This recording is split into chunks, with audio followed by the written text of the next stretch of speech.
not watching Hey Martha, Martha's Vineyard, Summer House. Like, I don't know, like, where y'all have been. This by far is the best Summer House franchise that Bravo has, because it is so much like the real world. And I know I might be dating myself, but that's okay, because vintage, I'm vintage, baby. I'm vintage all day.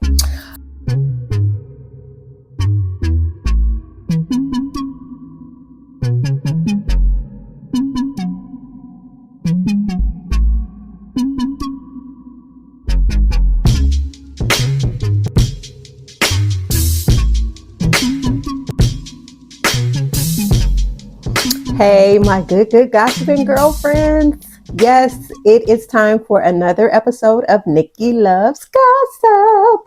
Yes, it's your girl, Nick here. Y'all know I love me some gossip. I really like about this show is that we have these people, these young Black professionals who are totally just unapologetic in who they are, and they are all living in this big, beautiful house on Martha's Vineyard. Okay, so right now we're going to get into bits and pieces of episode 7, the flamingo, the dramatic flamingo episode. Again, Bria, not really sure why you were so mad at Simon for putting on the flamingo costume during Lux on the Bluff. I mean, it wasn't as luxurious as we would have thought, being that Nick is, a Kappa, and, you got all these people dolled up, dressed to the nines, and you are serving them boxes of pizza. So Simon, coming down in the little flamingo costume, Simon is eccentric. I'm not giving him a pass, but come on, y'all. Y'all saw last season, the man got naked and jumped in a pool. Like, what do y'all expect? Like, Simon is that wild card, and Simon is going Simon. So, Bria, once again, you were just overly dramatic in that whole situation. I just had to talk about that first, because this whole episode, like, all I could really think about is Simon in that damn flamingo costume. And just, it's like, bro, did you read the room? The people was not here for your shenanigans. But again, that's Simon, and he's going to shenanigan. So let's rewind. So we already know that episode 6 ended with Summer Storm just going off. So my thing is this, like, if when you've had too much to drink, and like Noelle said, Noelle's new name is Bonnet Bay, like Bonnet Bay said. A drunken heart speaks a sober mind. So Summer, we already know that you, Jordan, and Bria have a tendency to just fly off the handle. We already know that, especially when y'all get some drinks in y'all, the smallest little thing could trigger y'all, and then it's a powder keg, and then it's like, everybody be damned, everybody run for cover, because shit is just going to be blown out of proportion. So again, this whole situation popped off because of a game of never have I ever. I promise I'm gonna get it right, but never have I ever.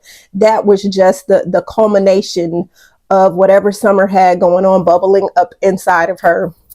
Well, we know what she had bubbling up inside of her: the rejection from Alex, the fact that she brought Bonnet Bay, Noelle, into the house, and she really thought that Bonnet Bay was going to just latch onto her, and she didn't realize that Bonnet Bay is a whole vibe. She is a whole personality. She is the people's champ. I'm sorry. Noelle has brought in Noelle has been a breath of fresh air in this house, because she's not about that drama. She gets along with everybody, and she's just that girl. Like, and as a Delta, I would have to say, like, Noelle, your vibe, like, I'm feeling you, my Greek sister. I'm feeling you all the way. It's just the energy is it's amazing. It's enigmatic. It's like, Noelle is that girl. Okay. Bonnet Bay is that girl that we will all want to befriend. Okay. And I really feel like Summer was not anticipating that Bonnet Bay was really going to be well received. And so I feel like she thought that Bonnet Bay, that she was going to have to, take Bonnet Bay under her wing and try to, wean her into the group. And Bonnet Bay just came out, and, like I said, the people's champ, everybody's loving her. So I really feel like that was a whole just like culmination, and Summer taking it out on Bria, again, hitting Bria with some very low blows that she confided with her in about, the shit that she and Simon was going through. And then for Summer to bring that shit back out, and not just bring it out in front of her, but in front of, your group of friends. So I really thought that was a low blow. So anyway, let's get into episode 7. Y'all know I got my notes and I have my readers because I can't see because I'm on the computer all day. Y'all remember the last time we saw Noelle was basically chasing Summer down the stairs, trying to de-escalate the situation. Now, mind you, Summer had already pushed Noelle. So I'm going to tell you this. You put your hands on me, it's about to go down. Like, everybody run for cover, because there is no way that you will just put your hands on me without me, 1, feeling a certain kind of way, 2, I'm not going to be chasing after you to see if you're okay. And so that's one of the things. Noelle extended too much grace. So anyway, the two are now in Summer's room, and so Noelle is like, Summer, like, what's up? Like, what's going on? And Summer, I'm not your anchor. They're your anchors. Go be with them. And Noelle's looking at her like, chick, what are you talking about? My anchors? And it's just like, Summer's like, well, you guys are all a clique. You, Bria, Shanice, your friendship is just so easy breezy. It's so cool. And da da da da da da da da. And Noelle is like, well, you've got your friends as well. You have Jordan and you have Preston. And so again, Summer, you don't know what it's like being their friend. It's tough. Da da da da da da da da da. And my thing is, it's like, Summer, the thing is, like I told y'all in the last video, when we met Summer Storm was giving easy breezy. But remember, she came in at the tail end, so we did not get to see her in her full glory. We met her representative, which means that we didn't get to know her until we met her this season. Like, we really get to see who Summer is. So I believe Summer has always been the person that she is now, which is just when we were introduced to her, we thought, oh, wow, new fresh face. She seems to be getting along with everybody. She has piqued Alex's interest, which, that was a whole situation in itself. She was stigmatized with that. And that's another reason, again, all this stuff was festering up inside of her and caused her to bubble up and just explode on Bria. Noelle just happened to be the collateral damage. So the two were like going back and forth, and Noelle is like, listen, if you are really going through something, I was really trying to be that girl. I was really trying to be your friend. I'm your friend. You brought me here. So if you are going through something, let me help you to help you. So basically the conversation does not just end well. Noelle just like, whatever. Again, y'all being up to 2, 3, 4 in the morning after y'all done had some drinks. It was, at this time, everybody ass should have just been in a bed. Just go to bed. We start fresh in the morning. We hammer out the differences. So anyway, Noelle chalked up the deuces. Then we see Shanice and Bria with their little nosy asses peeking out the door, trying to see like what the hell is going on. Okay, Noelle leaves. Summer is still doing her little 1-2 pity party. It's my party. I'll cry if I want to.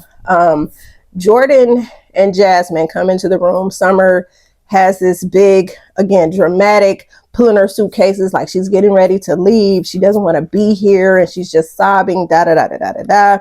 And Jordan pulls her in for a hug, like, what's going on with you? And so Summer embraces that hug. And then it was just like, I don't know if Jordan has these magical friendship powers that just caused Summer to just de-escalate. Like, we didn't just whole ass see you Hulkisha on Bria and Noelle. So she just calms down. And so they're trying to get to the bottom of it. Like, sis, what's going on? And so Summer it was kind of cringy and scary to see how quickly she was able to de-escalate and just bust out laughing. Like, this shit is funny. Like, you have a whole ass breakdown and now you kikiing and laughing. And then when Jordan is really trying to pry as your bestie, she's trying to really get to the bottom of why you flipping the fuck out. And then you basically, oh, I love that wig on you and all this stuff. It just deflect. And I thought about it and I'm thinking like, Noelle most definitely is truly living up to her being an AKA. And my thing is, y'all know the K's had a mirror baby. And so the thing is, it's a reflection. And I really feel like Noelle was really had that compact, had that mirror out, and was basically trying to look Summer, look at the man, the woman in the mirror. It's time to face these demons, whatever you got going on. Good sis, I'm trying to help you out, but you ain't trying to listen to reason, and you're not trying to whatever. But Jordan was able to just de-escalate, and then Summer just magically, whatever she was going through, just magically disappeared. She was fine. So then everybody goes to sleep. Thank God. They should have went to sleep hours ago, but that's neither here nor there. So we fast forward to the next morning. Y'all know that was the Freaknik party, and the house, the cameras cut to the house, and everything is in a shambles. It's just like trash is everywhere. The house, it's just trifling. Nick is the first one that wakes up because we find out that Nick is getting ready to go run a 5K. Nick is just this whole ass athlete, this marathon runner. We learn that he's run 10 marathons and that he is on his way to this it's either 3, no, I think it was a 5K happening on, the vineyard. So my thing is, he's getting up. And so he texts everybody and he's like, hey, we need to, have a whole house meeting because my girl is on the vineyard trying to prepare for Lux on the Bluff.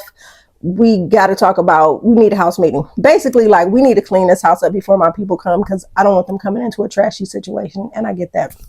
So Nick goes to the marathon and, it's just a bright, beautiful, sunshiny day. And Nick runs his ass off. We learned that Nick is really good about this situation with this whole running situation. The man is just amazing. Out of 100 people, Nick placed 5th. And so that number 5 is just so symbolic throughout this whole episode. So we learn that the number 5 has really been on Nick's heart. It's been everywhere. The number 5 is just out there. And so we learn that Nick's close friend, his line brother, tragically passed away and his number was 5. So it's just like Nick just most definitely feels that his homeboy, who was his line brother, his number 5, is definitely like his guardian angel and is watching over him. And I'm sorry, Nick is becoming like one of my favorite cast members, regardless of him being an F-boy and being a flirty flirt and this, that. It's like, we really got to see a human side of Nick. Like last season, we was meeting Nick, the player, trying to be hush about having a girl and still trying to be in people's DMs. But this season, we are getting to see just a better version of Nick. We're getting to see him cry at the loss of his very good friend. We're just seeing just a lot of things, how good of a friend he's being to these people in this house who weren't being a good friend to him. So I guess, and another thing, I know Nick was emotional because his homeboy would have been here at Lux on the Bluff. And I'm quite sure, since none of his housemates decided to join him at Lux on the Bluff, I mean, not Lux on the Bluff, but none of his roommates decided to join him and support him in the 5K. I'm quite sure his homeboy would have most definitely been there at the finish line waiting for him. And I just want to like pause a moment to just talk about the importance of like friendship. Now, y'all know production is good and it's shady about cutting shit out and causing us YouTubers to, to go in sometimes when we don't really know the full story. So a couple of the cast members have been doing interviews since the season has wrapped, and they said that they did send Nick, like a text message saying good luck on the race and things like that. And my thing is, it's like, okay, that's one thing to say, like, text me good luck, but why didn't nobody else go out to support him? Especially like, and I'm really like looking at Alex. I get it. The other people in the house was probably toe down trying to recover from their hangovers from the night before. That's still no excuse. But I feel like Alex, as Nick's fraternity brother, you both are members of Kappa Alpha Psi. Why you didn't wake your big lame ass up since you want to shimmy so much at the Lux on the Bluff and show the girls the shimmy, you want to shimmy. Why you ain't shimmy your ass down there while your boy was running to at least greet him at the end of at the finish line? Why weren't you there? You had no reason not to be there. That to me just made me look at you as like a sorry ass, lame ass frat brother that should have supported your mans in this endeavor. Like I said, all the other people was drunk. I'm coming down on you, Alex, because you don't drink. So there's no reason why your ass shouldn't have been up with Nick to go support him in that endeavor. You supported him at Lux on the Bluff when y'all was strolling and doing all shimmying. Your ass should have shimmy on down to that race and you should have been there for him. But I digress. You know, sometimes people, the thing is, like, we can't expect people to be us. And so I'm saying that to say Nick was expecting more out of his roommates than they were willing to give. So I really felt bad for him in that moment, because it's like when you're accomplishing like different situations, like if your home base people can't be there, then how about maybe the people who are the next in line that may be like closest to you? So I just feel like everybody dropped the ball on that situation, and I feel like they really could have been there to support him. So anyway, Nick, so while Nick is running, the housemates are waking up, and so everybody is starting to talk about the ramifications of basically what the hell happened last night. So Bonnet Bay, Noelle, is at the table with Alex and with Preston, and so they're talking about what the hell happened last night. And so Noelle was basically saying that Summer was, you know, drunk, and that she had went off on her and had went off on Bria. And, you know, Preston and Alex made the statement that they're so tired of people hiding behind alcohol, pretty much blame it on alcohol. Like, no, stop blaming your asshole antics on alcohol. Oh, I was drunk, I passed out, y'all know how I get.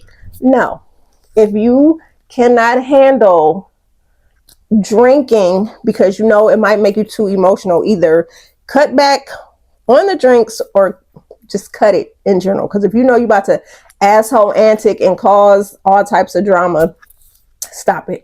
So as they're talking about that situation, we see Summer peeking her bobbleheaded ass over with that floppy ass hat, and she hears them talking about her. Oh, I'm being nosy. Yeah, you should be. And I'm happy they was reading you for filth, because you need to be called out. This is not the first time. This is the second time that you have put your hands on a cast member, and you have not faced any ramifications from that.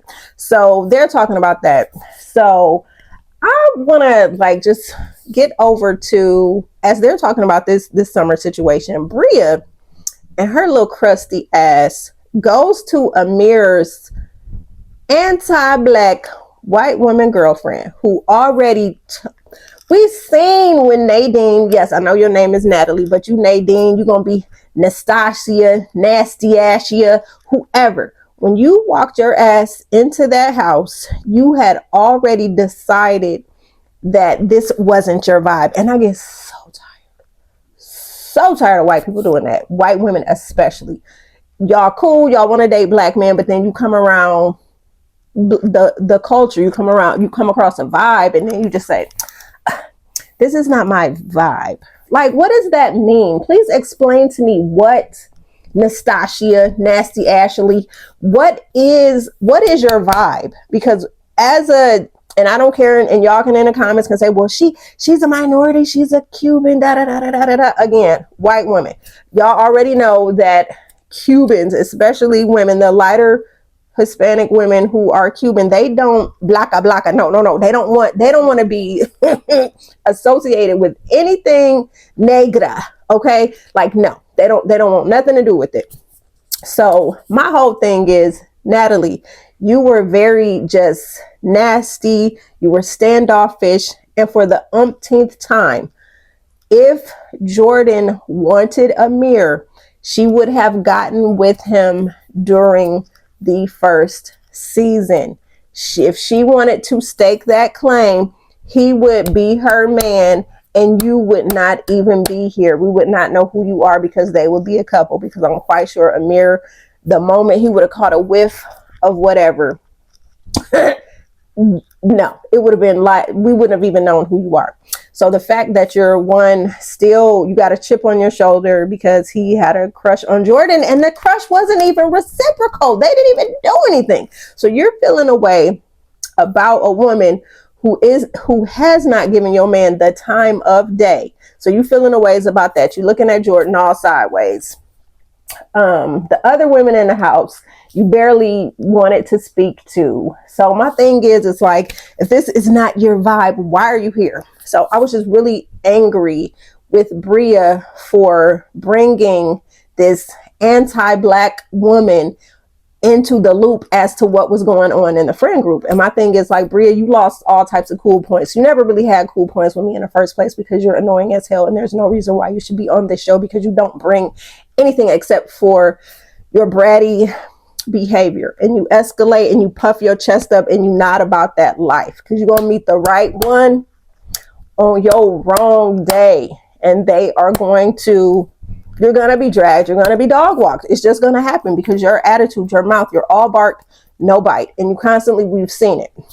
So the fact that you broke the girl code, and you are, and this woman already then said, they're not my vibe. This isn't my vibe. So you are giving her this tea to further her diatribe on why you guys are not her vibe, for her to go back to her friends and tell, yeah, we already know black girls, you know how they be, they have attitudes, they want to fight, they want to turn up, they want to this, that, knowing that you probably been to some wild ass keggers and things like that. But I digress. So anyway, Bria spills the tea, talks about how Summer was just Keisha, just out of control, trying to fight everybody. Well, mainly her and Noelle. So then Bria further just like is adding just insult to injury, just giving this wannabe bone collector more information.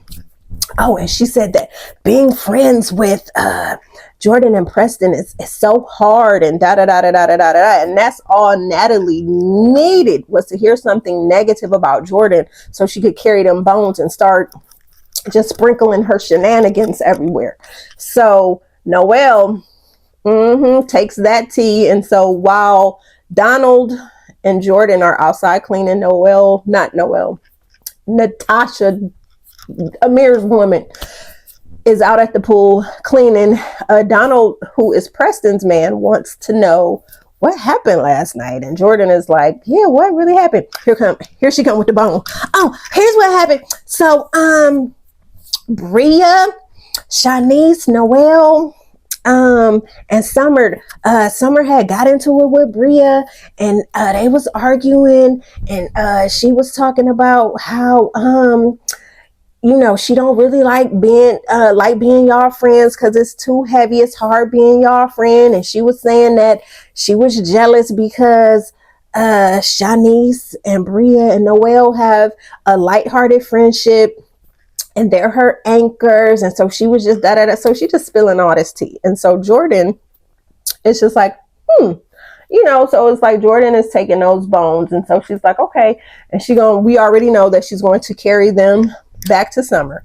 So while they're talking, and just nasty Natalie is just out there trying to be that girl, which you are not that girl. And Bria, how dare you let her in on what was going on in the friend group? Sometimes we just got to keep things in the family. When we're feuding, stop allowing all these culture vultures into the cookout. Stop it. We got to stop it. The moment they throw some lingo or do whatever, it's like we just opening, here's the invitation to the cookout. Oh, she cool, he cool. Like, stop. And it's like, I don't care if you and Summer Storm was on the outs at that time. You just be like, you know what? I ain't even trying to talk about this with anybody. I'm a handle it with Summer. And you could have left it at that. But no, you just wanted to put it out there to just further this narrative and the drama. So while they're still talking out at the pool, Summer comes downstairs looking all sheepish and stupid with this big ass, floppy ass sun hat, which is distracting. And so she pretty much taps Noelle on her shoulder. I didn't have a moment. And so Bonnet Bay is like, yeah, basically we need to talk. So they go into the summer room private. And so Noelle just basically let her have it, but she did it in a loving way. And that's why I said Noelle is that girl. Noelle is that vibe. Noelle is that, she is that one. She did not like escalate. She didn't pop off. She was just like, she gave it to her truth and love. That's basically the way that Noelle came at this situation. So Noelle was just like, Summer, do you like me? Because I feel like you like me sometimes, but then I feel like you don't. And then Summer, oh no, baby, it's not like that. Da, da, da, da, da. Again, Summer's blaming the alcohol, basically saying Noelle was collateral damage and that her anger was geared towards Bria. And Noelle, you just happened to be on the receiving end of the situation. So Noelle basically told her that she felt discarded and she felt like, that she was not cared for in that moment. And I have to say that again, Summer, you brought this girl into the house, which means you are kind of lightweight responsible for ensuring that she has a good time, ensuring that she's comfortable, and you totally dropped the ball because you were jealous of her. So Summer is basically trying to say, Noelle wants to know what, is it deeper than that? Because I'm feeling like it's deep. And Summer, no, it's not. And we know that it is. Do you remember pushing me? Noelle asked her, do you remember pushing me? No. Summer, stop it. Stop it. You stop. Stop it. So then, of course, Summer with these fake ass crocodile tears come down. And so Noelle is crying too. And it's basically like, I was trying to be here for you. I was trying to be your friend, girl. I was just trying to be, I was trying to just form a friendship with you because you're the closest to me here. You brought me here, but now you discarded me like some trash. And that's pretty much it. So Noelle is basically like, I see you and I'm not with you no more because you're fake, you're fraudulent, you're phony. So they, fake hug it out. Okay, Noelle, I need some time to whatever. So I just really feel like that was the crumbling of that entire situation. Summer, you played yourself. I really feel like Noelle could have been a great friend to you, but you discarded her like some trash because you were jealous. You were jealous. And Noelle, honestly, I don't really feel like you should have given Summer a second chance because she really played you when she put you out there with Alex. She never told you that Alex, that she smashed, that they hunched, that he got her cookies. She didn't tell you that. She was trying to be real, just nonchalant because she wanted you to look like an ass. And you kind of did look like an ass when you were trying to shoot your shot with Alex and he he shot you down. So Summer was dead ass wrong, and I really feel like she set you up when you asked her what she asked, Noelle asked what the tea was between you and Alex, and you lied. Oh, we kicked it, instead of saying, girl, we had a whole situationship. We hunched, and I'm in my feels. I'm dickmatized. And then that way Noelle could have been, okay. So what I was feeling for him, I'm gonna turn it off because it's girl code and you're clearly working through this situation, your feelings with him. So Noelle, I really feel like you gave Summer entirely too much grace.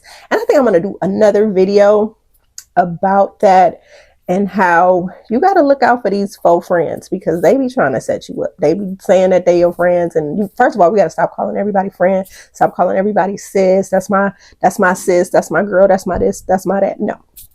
Clearly, Summer has been jelly of Noelle since Noelle walked her cute ass, sophisticated ass on in his house. So that's all I'm gonna say about that. So we're gonna move on.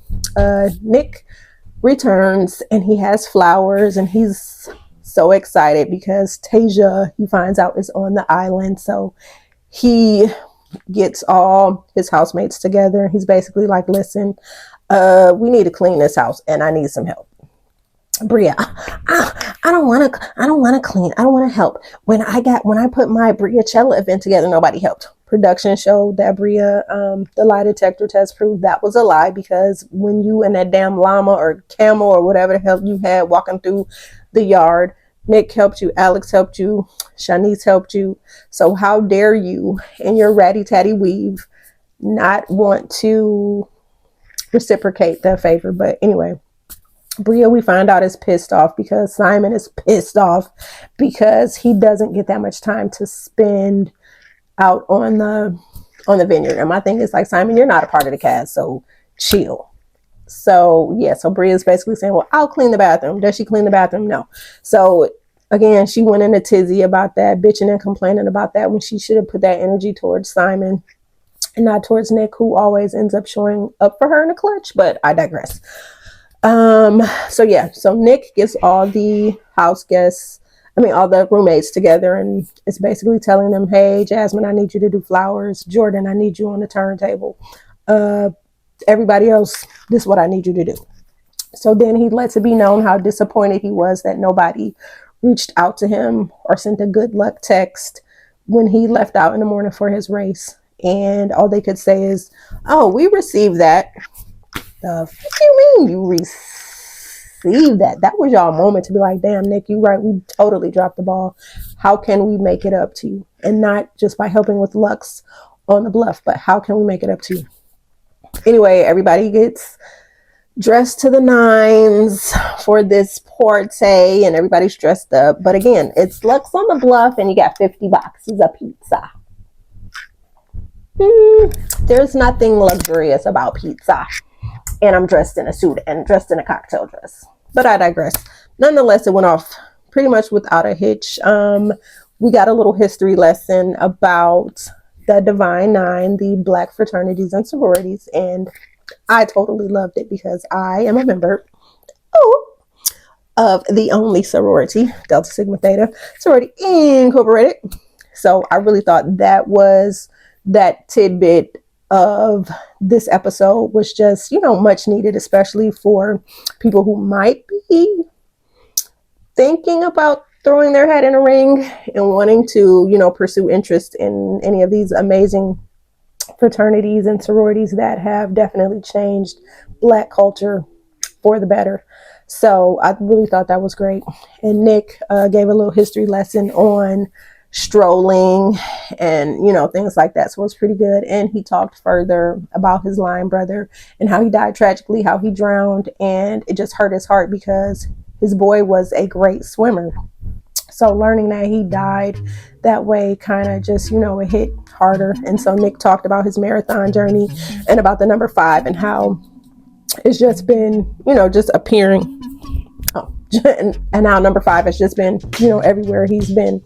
So, and I definitely believe in that. So that was, good. So he ends that, everybody toasts and cheers. And, he gives a toast to his bae, Tasia, and is just saying that I thank her for allowing me to be me. And when I mess up, she grants me grace. Nick, you just told us that you be cheating and she's okay with it and that she's forgiven you for all those times, but it is what it is. But it was really cute how Nick had decorated their room with the flower petals and things like that. And I just feel like, honestly, I'm gonna be real, Nick, I feel like you may love Tasia, but I don't feel like you're in love with Tasia, and I kind of feel like you're stringing her along. And Tasia, I feel like you feel like that you can change him to be what you need him to be. And my thing is, if he's not ready to be what you need, then you need to find somebody who's already ready to be that man, because you that girl. So it is what it is. Again, while they're moving throughout the party, I don't even know if I want to talk about this whole Mariah thing. Mariah comes back and Mariah's there and she pulls Amir aside and they talk about the laundry situation. Okay, I'll touch on it. Okay, so you already know the laundry situation. Season 1. Mariah was drying some clothes, washing some clothes, whatever.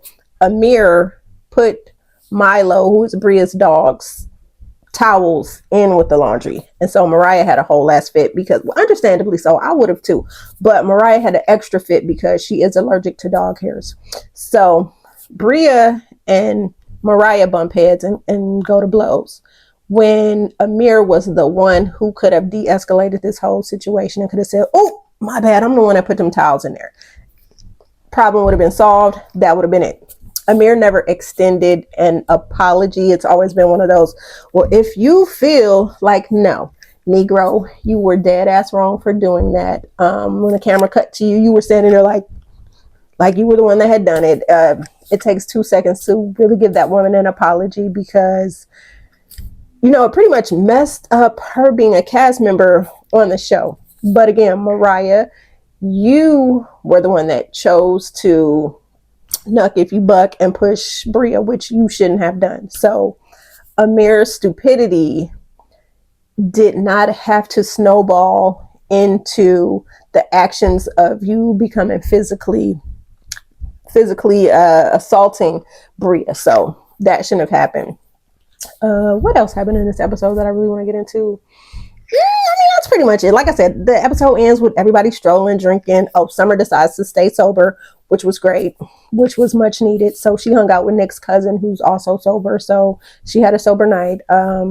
Again, it ends with Bria and Simon getting into it because Simon decided he wanted to put on a stupid ass flamingo costume, and they end up escalating and if you don't take this costume off, I'm going to break up with you. And so it basically ends with her getting mad and just talking about she's going to break up. Like, I don't really care. So I